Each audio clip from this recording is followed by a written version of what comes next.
The champagne glass my daughter-in-law handed me was poisoned, but it wasn't me who collapsed that night. I'm Eleanor, 70 years old, and what unfolded at my own retirement party changed everything. Have you ever trusted someone in your family only to discover their darkest intentions? Tell me in the comments. What would you have done if you were in my place? The chipped champagne flute had always been mine. Out of all the polished crystal in my cabinet, that one piece carried the faintest scar, a tiny crescent missing from the rim. I never threw it away. A practical woman keeps what works, even if it isn't perfect. Tonight, of all nights, that imperfect glass sat waiting on the bar, its flaw catching the glow of my dining room candles. My daughter-in-law, Brianna, hovered near it, sleek in a black cocktail dress that clung as if it had been tailored this morning. Her heels clicked across my hardwood floor in a rhythm too precise, like a metronome reminding me of an exam I hadn't studied for. She laughed too brightly, adjusted the lilies I'd already arranged, and smoothed her manicured nails along the stem of that very flute. In her other hand, between two fingers painted coral pink, she held something smaller than a lipstick, an amber vial. She tilted it just enough to catch the light, then tipped its contents into my glass. I'd been in conversation with my old business partner, nodding at his comments about market trends, but my eyes, my husband used to tease me about them, never missed a thing. "Ellie," he'd chuckle when I caught him sneaking a cookie before dinner, "you never miss a thing." That habit, honed over decades of running a consulting firm and managing people who assumed I was too kind to notice, may have saved my life tonight. Around us, the party hummed with warmth. Hydrangeas spilled blue and pink on the porch. A jazz playlist drifted from the speakers. Coltrane, of course. I had insisted. Guests balanced mini crab cakes and brie puffs, leaving faint trails of buttery pastry on my linen napkins. It should have been a celebration. The sale of my firm for $23 million, a capstone to years of persistence after my husband's death. My son Daniel had insisted on throwing the party.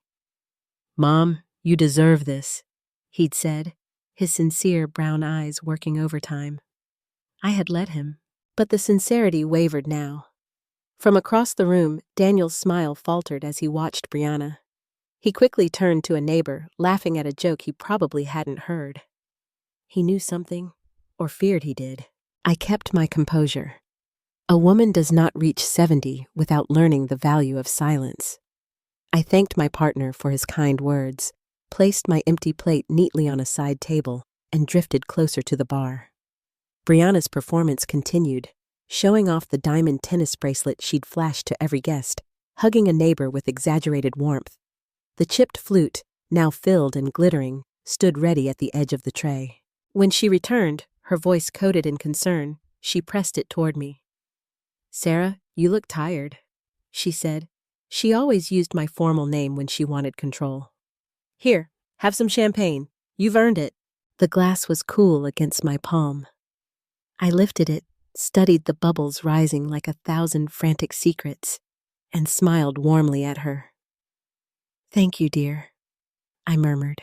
Then, when she turned to answer a question about the caterer, I shifted. My movements were unhurried.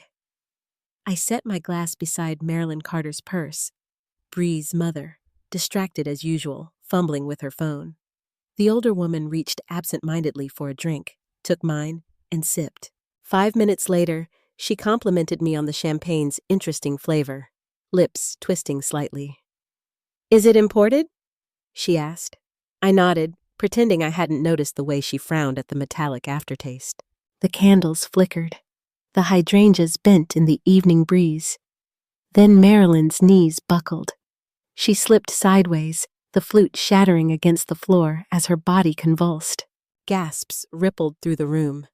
Plates clattered onto side tables, forks dropped. A neighbor shrieked.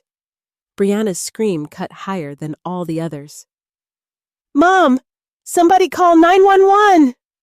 She knelt, her designer dress pooling awkwardly on my rug, her manicured hands fluttering above her mother's face. The performance was near perfect. Tears streaked her eyeliner, her voice cracked on cue. But I saw the tremor in her left hand, just enough to betray knowledge rather than shock. Daniel pushed through the crowd, pale, breath shallow. "What happened?" he demanded, looking first at Marilyn, then too quickly at Brianna. His eyes lingered on her a fraction of a second too long. I knelt beside Marilyn, pressing 2 fingers to her neck, still breathing, shallow, but there. My own hands remained steady, though my pulse raced. The sirens arrived before the chatter subsided. Paramedics swept in with practiced urgency, voices brisk. "Acute seizure? Possible poisoning?" They worked over Marilyn, fitting an oxygen mask, lifting her onto a stretcher. Brianna wept harder, clutching my sleeve. "I don't understand. She was fine. She was fine." I patted her arm with grandmotherly sympathy. "These things can be mysterious, dear. I'm sure the doctors will sort it out." My voice was steady, almost gentle. Inside, a ledger was already open, every detail etched. The chipped flute, the vial, the trembling hand. As they wheeled Marilyn away, Daniel tried to intervene. "Mom, you don't have to come. We'll handle everything. You should stay, rest, clean up." His voice too smooth, the concern too staged. "Nonsense," I replied, already reaching for my keys. "Marilyn is practically family." The hospital's corridors smelled of antiseptic and overworked air vents. I stayed close enough to overhear. The doctor muttered to a nurse, unaware of my presence. "Plant alkaloids, not food poisoning." That was enough. While Daniel paced the waiting room, avoiding calls, and Brianna dabbed at her swollen eyes with a tissue, I pulled out my phone. 3 words, typed quickly into a new message to myself. Chip, vial, Bree. I hit send. The screen glowed back at me like a promise. The phone rang before I'd even finished my first cup of coffee. The morning light angled across my kitchen, highlighting the chipped flute now rinsed and drying beside the sink. I hesitated, then answered. "Eleanor." Brianna's voice dripped through the line, sugary and thin. "You didn't feel sick, did you? After last night, I was so worried." Worried? For me? Or for her plan? I leaned against the counter, watching steam curl from my mug. "Not at all, dear," I replied evenly. "I slept quite well." "Oh, thank goodness," she gushed. "Mom's already home, by the way. Doctor said it must have been, well, just one of those things." She let the words hang, fishing for reassurance. I gave her none. Yes, sometimes life is unpredictable. We exchanged polite goodbyes. I ended the call and reached for my phone again, not to dial, but to take a photo. The chipped flute, water droplets still clinging to its rim, caught the morning sun like a tiny wound that refused to heal. I filed the picture in a folder I'd titled Quiet Files. My own private archive was growing. Timestamps, observations, the details no one else seemed to catch. The doorbell chimed not long after. Daniel stood there with a white bakery box balanced in his hands. "Thought you might want breakfast," he said, kissing my cheek. The scent of powdered sugar drifted in with him. He arranged the pastries on a plate, wiping crumbs onto his jeans like a teenager again. "After what happened with Marilyn," he continued, "I just can't stop thinking, what if it had been you?" His tone was rehearsed, but his eyes, restless, darting to the security camera I'd installed in the corner, betrayed unease. He leaned closer. "You shouldn't be alone in this house, Mom. Bree and I found this wonderful place, Sunset Crest. It's more like a resort. Pools, classes, everything. You'd be safe." Safe. The word tasted bitter.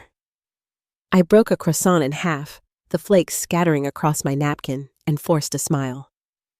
"That does sound interesting. Maybe you could tell me more later." His relief came too quickly, too visible. He believed he had me considering it. When he left, I gathered the crumbs into a neat pile and brushed them into the trash. Evidence of performance, nothing more. By noon, I sat across from Sophia Perez at a corner table in a cafe that smelled of espresso and lemon polish. Sophia, A private investigator I'd worked with in my business days opened her laptop with crisp efficiency. Her nails were short, unpainted. Her blazer carried the faintest scent of dry cleaning. She slid the screen toward me. "They're leveraged to the hilt," she said without preamble. Columns of numbers filled the display. Balances, payments, overdue notices. Credit card debt over 80,000. Home equity line maxed. Michael's architectural firm bleeding cash. And this? She tapped the screen. A $500,000 life insurance policy, taken out on you 6 months ago. Brianna listed as beneficiary. The cafe's chatter blurred around me. I steadied my hands on my coffee cup. Insurable interest? Sophia nodded. They claimed caregiver status. The company didn't question it. I sipped, letting the bitterness ground me. My life had become a ledger in someone else's plan. "Anything else?" I asked. Sophia hesitated, then flipped to another document. "Daniel's been making payments to Dr. Peter Lang, psychiatrist, specializes in capacity evaluations for the elderly. Started 3 months ago." My pulse quickened. "Capacity evaluations," I repeated. The words were clinical, cold, a tool sharp enough to sever independence. Sophia closed the laptop softly. "I've seen this pattern. Families build a case. Competency hearings, guardianship. Once they establish incapacity, they get control over assets." I thanked her, slipped cash under my saucer, and walked into the early summer heat with a file heavy in my mind. That afternoon, Anthony Rhodes welcomed me into his office of dark wood and leather chairs, the blinds angled to block the glare. His fountain pen rested on a yellow legal pad, ink pooled at the nib like a thought waiting to be written. "Eleanor," he said, folding his hands, "you've always been precise. That habit will serve you now." We reviewed options, an updated will that reduced Daniel's inheritance to a modest trust, charitable donations earmarked for causes I chose. He proposed medical directives that limited who could make decisions for me. And then, with a half smile, he suggested the decoy. "A power of attorney tied to an empty account," he explained.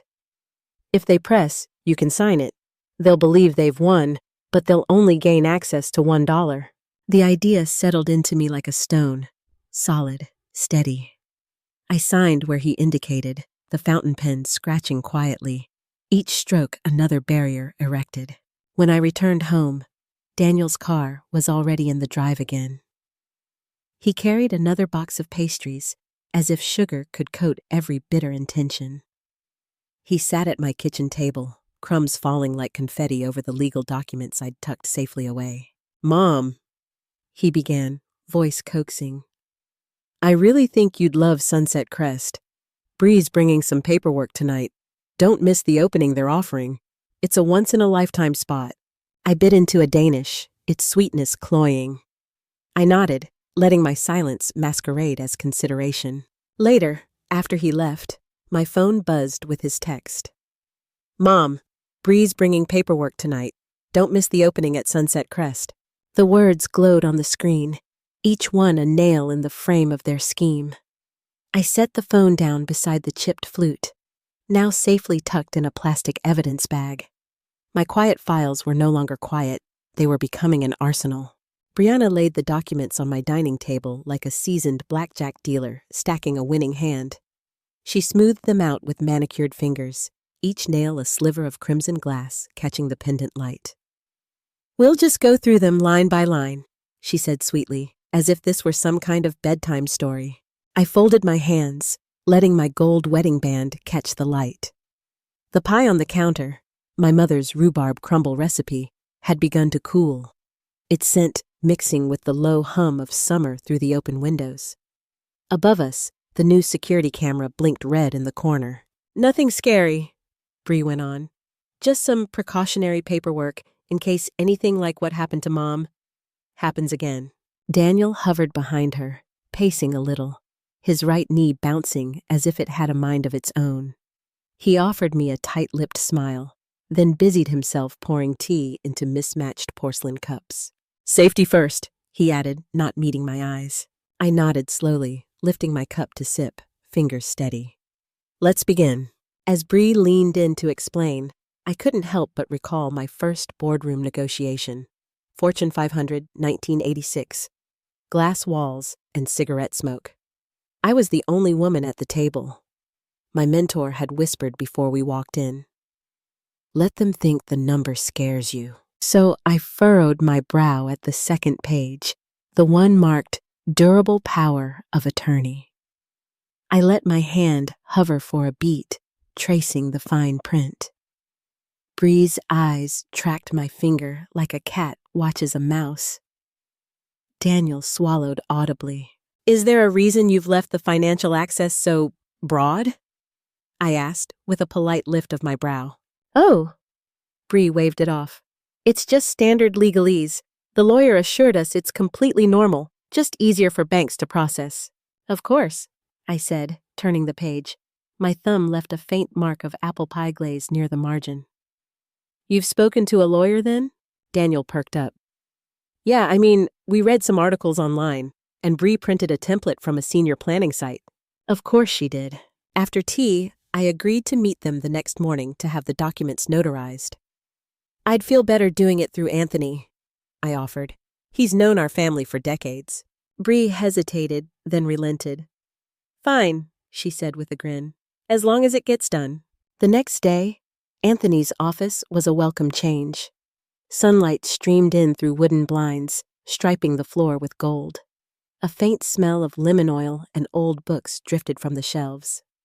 His fountain pen lay uncapped on the desk, its nib dark with fresh ink. Just the decoy version, I whispered as we shook hands. Anthony nodded. Your trust documents are in motion. The POA they sign will give them control over an account with $1 in it. The rest is protected under the charitable clause. He stamped the embossed seal with a crisp thunk, the sound satisfying in its finality. As Bree and Daniel signed beside me, I caught every tell. Daniel tapping his pen against the table too fast, Bree glancing twice at the camera she thought was turned off. Their performance was polished, but even diamonds show flaws under the right light. Later that evening, the three of us reconvened at home. Bree sat back with a glass of white wine, scanning each signature line with predatory care. Daniel perched on the edge of the love seat, rubbing the back of his neck every few seconds. You'll have peace of mind now, Eleanor, Bree said. It's really the smartest thing for someone at your stage in life.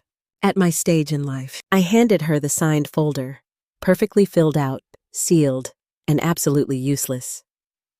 Thank you, I said, smiling with deliberate softness. This brings me comfort. Behind her, the security camera blinked. I let it catch the angle of my face, the calm tilt of my head, the composure I'd worn like armor since this began.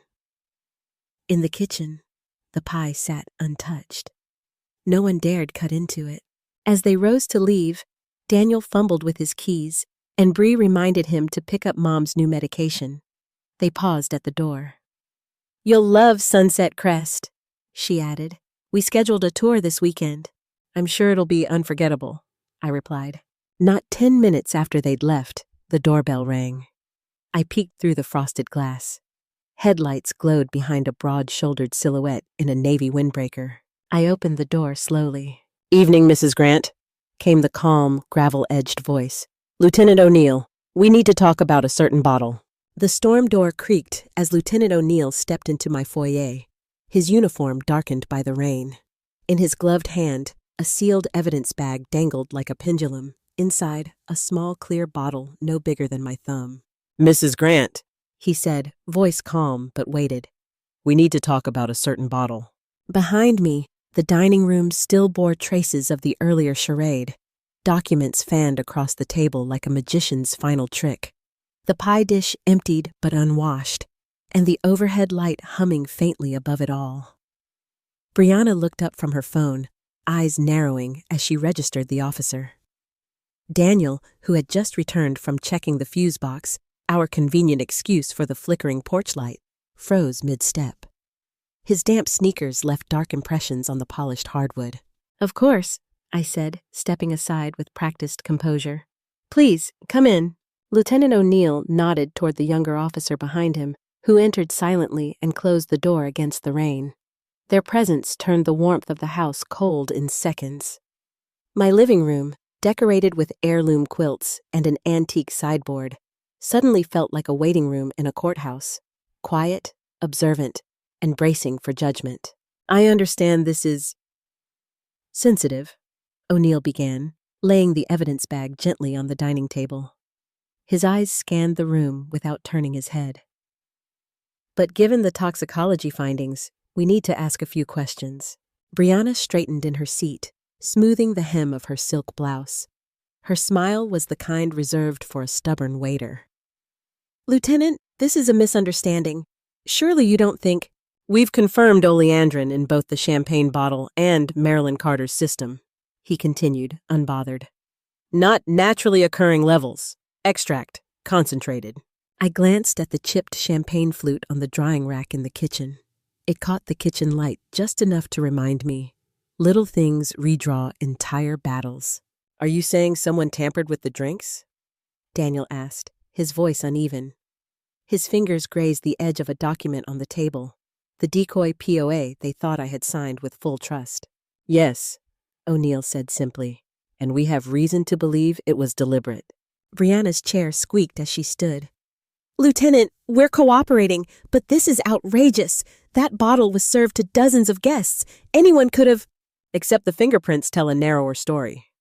He tapped the evidence bag. "Yours and Mrs. Carter's. No one else's."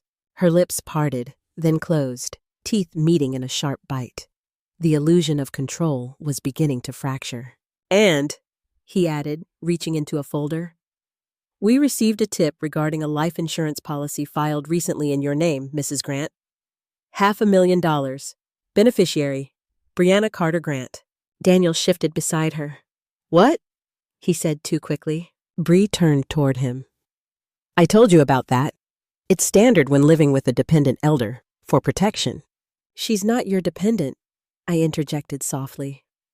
"Not legally, not financially, not in any sense, Brianna. I was looking out for our future," she snapped. "After everything we've done for you." Lieutenant O'Neill didn't blink.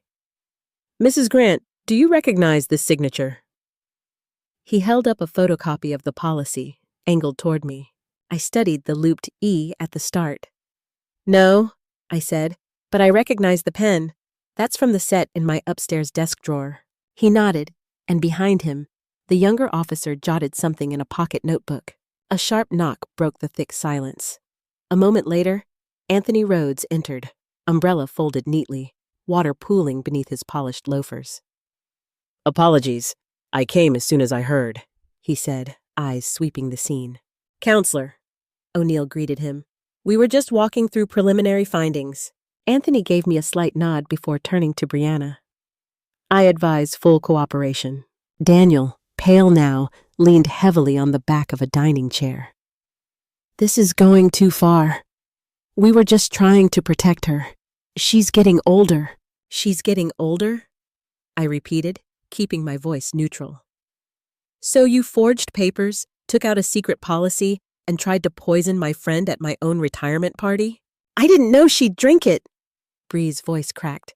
"It was meant to be symbolic, a scare, a minor dose." "So you admit—" O'Neill began. "No," she snapped. "I'm saying this has been blown out of proportion." Anthony raised a hand. "Brianna, I strongly suggest you stop speaking."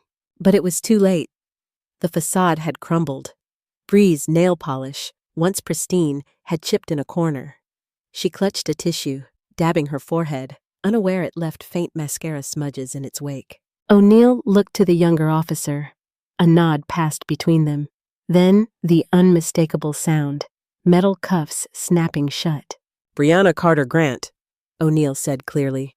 "You're under arrest for attempted poisoning and insurance fraud." Daniel staggered backward. His hand went to his mouth as if trying to shove the moment back in. No, this wasn't— Mom, I didn't know." He looked at me, eyes wide, raw with something between guilt and betrayal. On the table, his phone vibrated. Once, twice. The screen lit up. "Caller ID, Dr. Lang." I looked at the name, then back at Daniel. "You didn't know," I echoed, "but you knew who to call." Outside, the rain fell harder. drumming on the storm door like a slow, solemn verdict. Inside, no one moved. The younger officer led Brianna out without ceremony. No shouting, no last words. Just the rhythmic click of heels dulled by carpet, and the faint squish of wet shoes as she stepped onto the porch. No longer a hostess, no longer anything but charged. Anthony exhaled and folded his arms. "Now," he said, "we make our next move very carefully." I didn't answer. I was watching Daniel, whose hands now trembled as he reached for the buzzing phone, then stopped, letting it ring out into silence.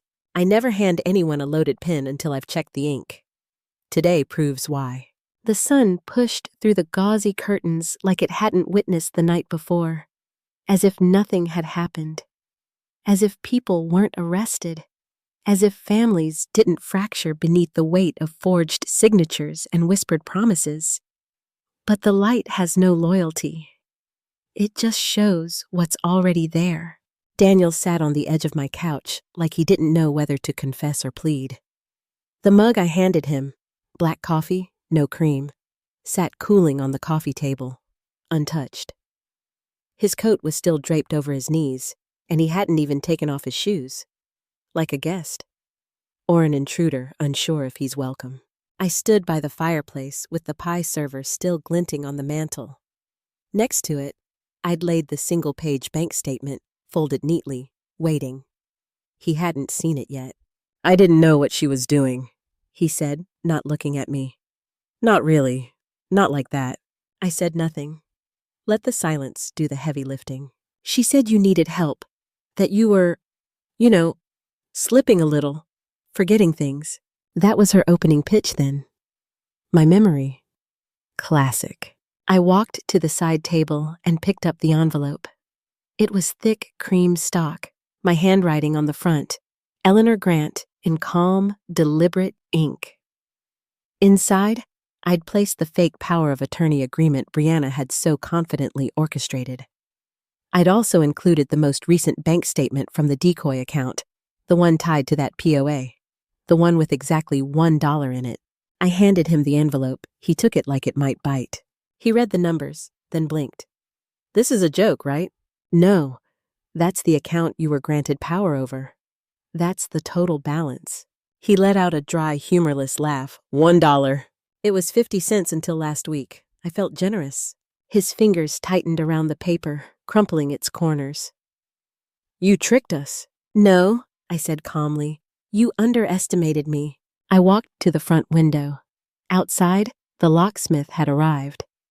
He was young, polite, and moved with purpose. The side door lock was already off, and the new strike plate waited like a clean sheet of paper. From here, I could see the glint of his drill, the soft swirl of dust around his knees. "Mom, Eleanor, look, I didn't write those texts." He was already sweating. "Bree used my phone sometimes. You know how couples are. We share things." I picked up my own phone and tapped into the folder Sophia had sent. "Really? So these aren't yours?" I turned the screen toward him. "Lang can write it if she resists. By Sunday she'll beg us." Both from his number. Both time-stamped while he was on the couch watching the Yankees game. The same time he texted me a picture of Lily holding their cat. He stared at the screen like it might dissolve. She must have." I let the words trail off into silence. The kind that presses into your skin. The kind that feels like judgment. "I never said anything because I was ashamed," he added quietly. "Ashamed I didn't stop her. Ashamed I didn't say no." I finally sat down across from him, folding my hands. "You didn't say yes either. And in a scheme like this, silence is consent." He looked so much like his father in that moment, when guilt made him small, when the weight of inaction curled his shoulders. Except Edward would have owned it. He would have apologized. Daniel stared at the bank statement again, then at the decoy POA. "All that paperwork," he whispered. "All those meetings, and it was fake?" "The POA was real," I corrected. "Legally binding, just over an account that holds almost nothing." "And the rest?" "Moved into an irrevocable trust," I said, "with a clause you'll appreciate." He looked up. If anyone files a petition to declare me mentally incompetent, I said, every asset in the trust is immediately and permanently transferred to 5 nonprofits. No appeal, no retrieval. His mouth opened, but nothing came out. It's already notarized and time-stamped, I added. Anthony handled it weeks ago. The room fell utterly still. The only sound was the dull thump of the locksmith's work, echoing faintly through the hallway. I thought you trusted me, he said at last. I did, I said. That's why it hurts. The locksmith knocked gently before poking his head in. Ma'am, back door's updated. Front lock next? Yes, thank you. I smiled politely, then turned back to Daniel. I'm updating all smart codes today. You'll receive no new access. He stood. His hands trembled. This isn't just about Bree, he said. You're cutting me out. No, Daniel, you already did that yourself. His jaw clenched. Lily's going to ask questions. She should. I moved to the kitchen, opened the drawer with the clean towels, and pulled one out. The white cotton was soft and still smelled faintly of lavender and machine oil from the locksmith's hands. I handed it to him. For your sweat, I said. He took it. A minute passed, then another. My phone buzzed again. A different tone, softer. I glanced down. Lily. Unknown number. Hi, Grandma. Can I stay with you for a few days? Just me. Please. My heart didn't break. It grew. I typed back, Yes, sweetheart. The guest room's yours. Always. He must have heard the tone because he looked up sharply. She's texting you? She is. He swallowed hard. I won't stop her, I said. But I won't lie to her either. He nodded slowly, like it hurt. The locksmith returned, wiping his hands on a rag. Front door's done. Want to test the code? I nodded and entered the new combination. The lock chirped once, secure. I opened the door for Daniel. He stepped out into the early afternoon sun. It was warm now, but a storm was coming. I could feel it in the shift of the wind. This house has always been about truth, I said. If you want to come back, start with that. The lock clicked softly behind him. Final. I returned to the kitchen and poured myself a fresh cup of tea. This one, I drank hot.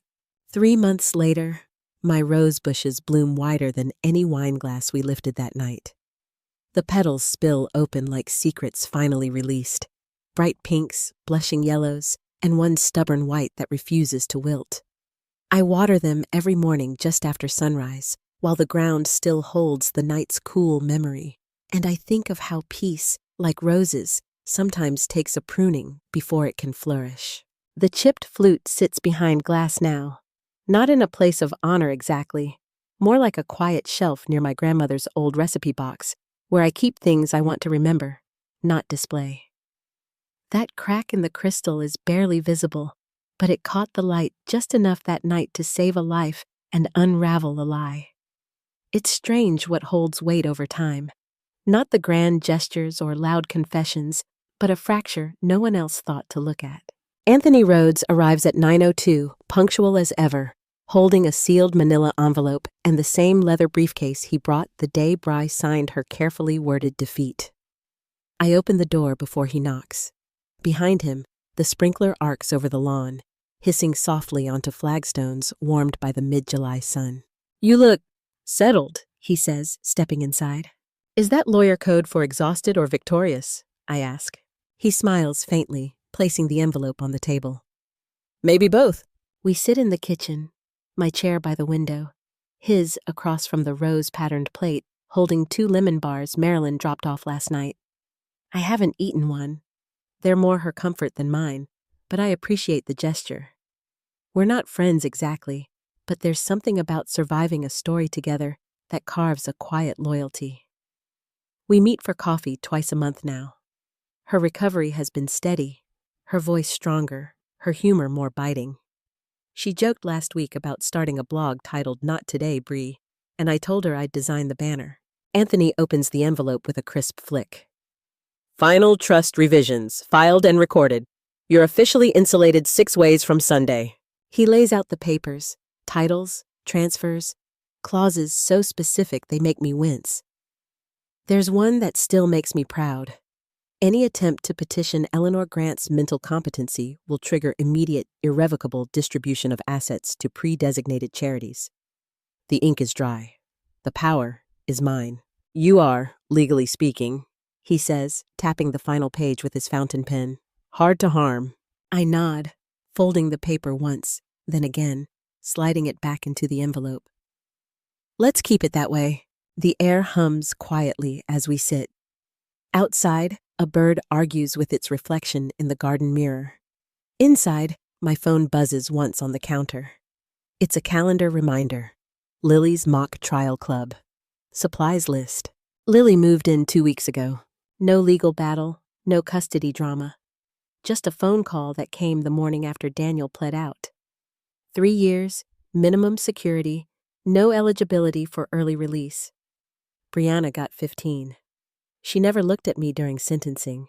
She stared at the judge like he was reading a shopping list she hadn't written. The phone call from Lily came at 6:41 a.m. "Grandma?" she had said, voice cracking with something like hope.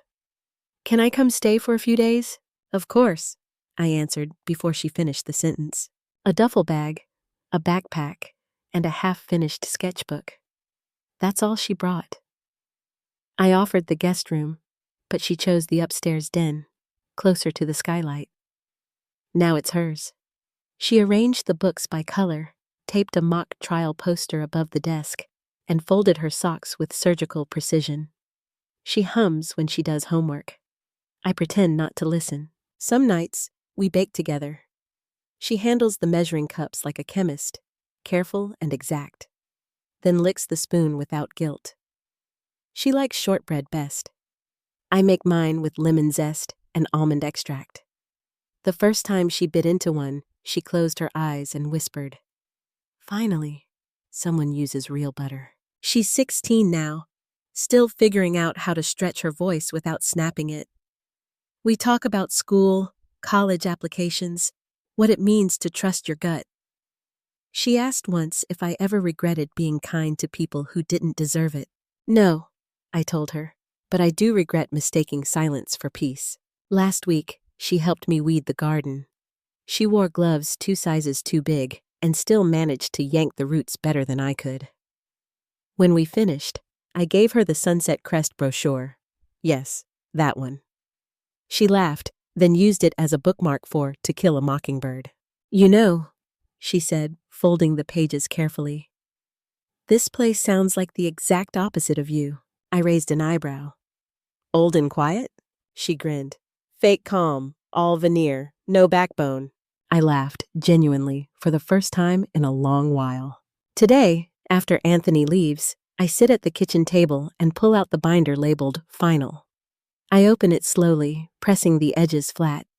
Each document represents a battle won, not loudly, not without cost, but completely. Outside, the roses shiver in the wind. I hear Lily's footsteps upstairs.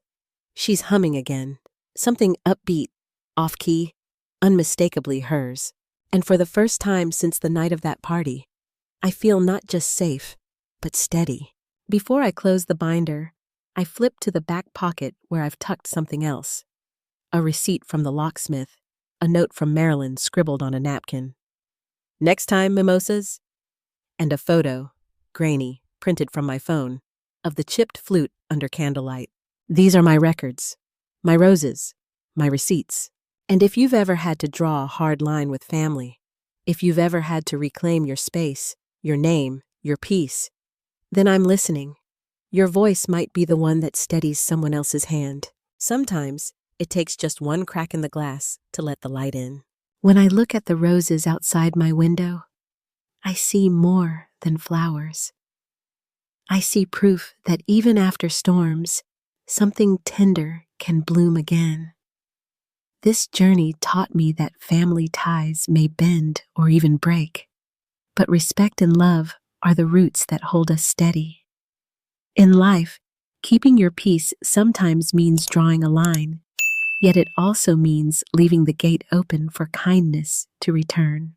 If this story touched your heart, I'd love to hear how you've kept your own peace.